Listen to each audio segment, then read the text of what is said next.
Hey everyone, welcome back to my YouTube channel. If you are new here, my name is Anna. I am a portrait photographer in the Chicagoland area, and today we are doing a old Hollywood glam Valentine's Day photo shoot. As I was doing this photo shoot, I really liked the way that it came straight out of camera, but I wanted to add a red background and a snoot effect just so it could match the Valentine's Day theme that I had in mind. The very first thing that we're going to do today is set up our equipment. I recently got the Sony a7 IV, so that is what I'm going to be using to take images today.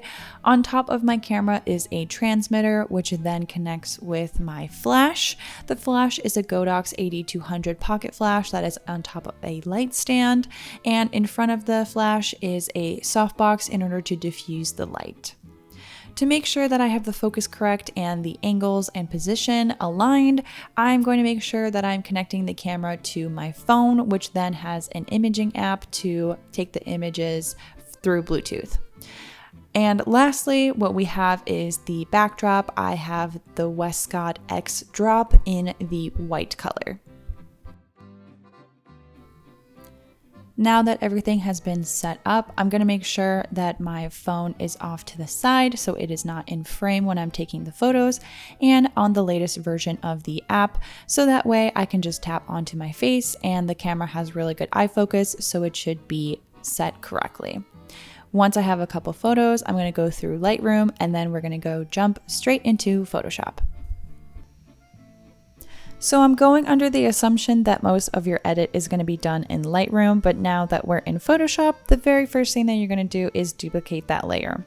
We're going to want to have one of the layers have the subject removed from the background. So select that top layer, hit Object Selection tool on the left-hand side, and then draw over your subject.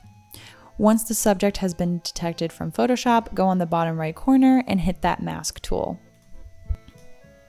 Once we are finished with that, the next thing that we're going to do on the left-hand side is the snoot. So on the left-hand side, hit elliptical marquee tool and draw your shape over your subject.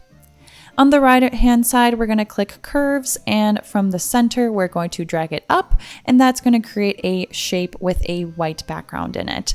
Go ahead and click OK, and from this point, we're going to be allowed to reposition it and change it as exactly we would like. To make the snoot look a little bit more realistic, what we're going to go ahead and do is double click on that shape, and in the effects panel, scroll down to feathering. What feathering is going to do is it's going to smooth out those edges so that it looks a little bit more realistic as it would if you were trying to do this in an actual studio. Now that we're going to go ahead and change the background color, we're going to select solid color, and we're going to make sure that that layer is underneath the snoot since we had just created it.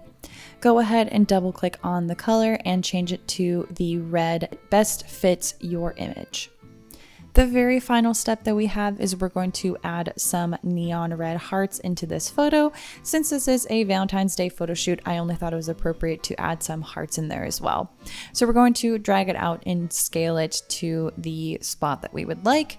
And once this is positioned in the way that you would like it, go ahead and place it and make sure that your subject is above this layer, only because I don't want these hearts to go over our subject. And once we have the positioning correct, we're going to go ahead and do the effects panel. I personally like lighten or screen and reduce the opacity since I want it to be a little bit more subtle than as initially stated.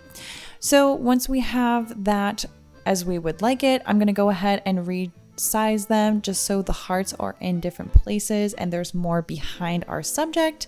But I noticed that the subject is a little bit too bright for our image. So we're going to go ahead and make sure that we are going to brightness and contrast, and we're going to create a clipping mask. What a clipping mask does is make sure that it only affects things that it's right underneath. So I'm making sure that all the effects that I'm doing is only happening on the subject. So once we have that done, I also wanted to make sure that our subject also matches the background. It's a slightly red background that we're going to need, or a slightly red hint that we're going to need onto our subject. So I'm going to go into RGB and I'm going to make sure that the red that I have also has a slight tint to it to make sure that our subject looks like it fits into the background. But once we have that all set, this should be the final result. Let me know what you guys think in the comments. One of the tips that I have for you is that doing self-portraits takes a lot of work, so I definitely recommend setting up all of your equipment either the day beforehand or hours before you actually want to do the shoot, only because I know that it takes a long time to get the photo that you want, so making sure that you are less stressed by having everything set up beforehand will really save you a lot of trouble in the long run. Also, having the right accessories is really going to help your photo shoot. I actually don't own a pearl necklace, and I ended up using one of a dress straps that I have in my closet. So if you don't have any good accessories for your shoots, I highly recommend going to a thrift store and finding them there. But that is all that I have for you guys today. If you guys like this video, don't forget to like, comment, and subscribe, and hit the notification bell to get notified every single time I post a new video. If you like videos like this, I have a playlist created going over my Lightroom and Photoshop edits, so that will be listed up here as well as in the description box below. But that is all that I have for you guys today. I hope you guys are staying safe, and I'll see you guys in the next video.